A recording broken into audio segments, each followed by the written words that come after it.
What is he? Is he a narcissist, a sociopath, a psychopath? All of those things, none of them?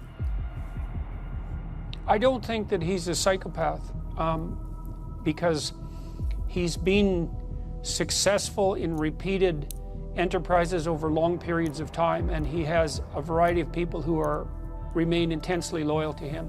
Now, he's definitely extroverted to a very great degree, and he's definitely disagreeable. And so that gives him some of the traits that are associated with those personality features. But from what I've been able to understand, he's also very conscientious and hardworking, for example. And so that's a real mitigating factor. And so I think it's very easy to demonize someone that you don't approve of, let's say, and certainly Trump has been subject, I would say, to more demonization than any political leader in the West that I can remember in my entire lifetime, including Richard Nixon. And so that's also set him back on his heels and made him somewhat embattled and defensive, which I don't think did any great things for his personality in some real sense. So I think it's a mistake to assume that Trump is a psychopath. I think it's a big mistake. I think it's a big mistake to assume that Putin is a psychopath. It's easy to do that, but I don't think the evidence suggests that. You don't want to throw those labels around casually. And you know, if Trump was psychopathic, well, he did a pretty good job of keeping the United States clear of war for 4 years. That's pretty damn remarkable. And he did have a big hand in promoting the Abraham Peace Accords, and that was pretty remarkable. And those aren't the sorts of things that you would expect from a psychopath. He also seems to have a pretty good hand with the working class. So, but you sound like you're a bit of a fan of Donald Trump. Would you like him to run again? Would it be good for America, do you think? Would it be good for him to run? That's a difficult question, because it might be that it would be good for America to have whether or not Donald Trump should be president sorted out in the public sphere, debated intensely, and subject to an election. So it might be very interesting to see him put himself forward on the Republican ticket. If I had my druthers, and I say this, I hope with due care, I would rather see someone like DeSantis step forward, who shares some of that forthright strength, let's say, that characterizes Trump at his best, but seems to be a more cautious administrator and a less divisive figure. I think that would be better, because Trump, for whatever virtues he might have, and I think he has the virtues of a Washington outsider, I think that's quite clear. I think that his behavior in the political realm raises the political temperature to a dangerous degree. Yeah.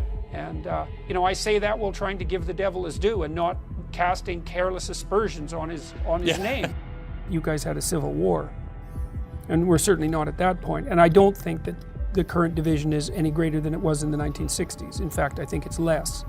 I think there was more tension while the war was going on. Well, yes, there was a war. Sure. I mean, that makes a big difference, you know. I mean, young people particularly now, who haven't been through that don't realize what that's like. It's not like I've been through that personally, but a war is a big deal, and a universal draft. I mean, that was high stakes bargaining, you know. And then things were pretty divided later under Nixon. That was the end of the 60s. And then they were divided again under Reagan.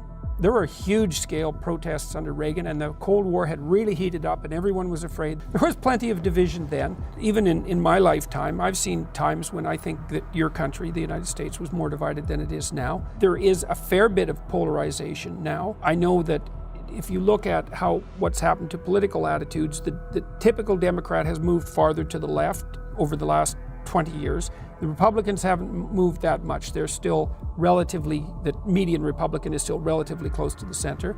But I think a lot of the polarization is actually being driven by the death of the mainstream media. Like, you know, you always want to look at what the consequence of a technological transformation is. And this is a big transformation. You know, there used to be flagship media sources that were basically attempting to give a balanced picture, and I think they did a pretty good job 30 years ago. Time magazine, even the mainstream news programs, they had a professionalism that was associated with their journalism that had some degree of objectivity, and that's fragmented. And it's fragmenting because there's all these media sources, like innumerable media sources. And so it's driving people who are trying to get attention to desperation, and they exaggerate the polarity. And so that puts everyone on edge, and Twitter puts people on edge. And this is part of the reason I'm still thinking about what to do with Twitter. Maybe I should not use it for a month, because Twitter, I think, my experience with Twitter is that I'm wandering around in the world and everything's fine. The streets are peaceful. The people I meet are doing well. That your cities, I've been to, I don't know how many American cities in the last 4 months, like 40 or 50. They look great. Everywhere I go, there's construction, and the country feels like it's moving. When I counsel my clinical clients who are depressed or anxious, one of the things I've always told them to do over the last few decades is to disconnect themselves from the news. This was before the social media. And you still believe that today? Well, you asked me about CNN earlier. I haven't watched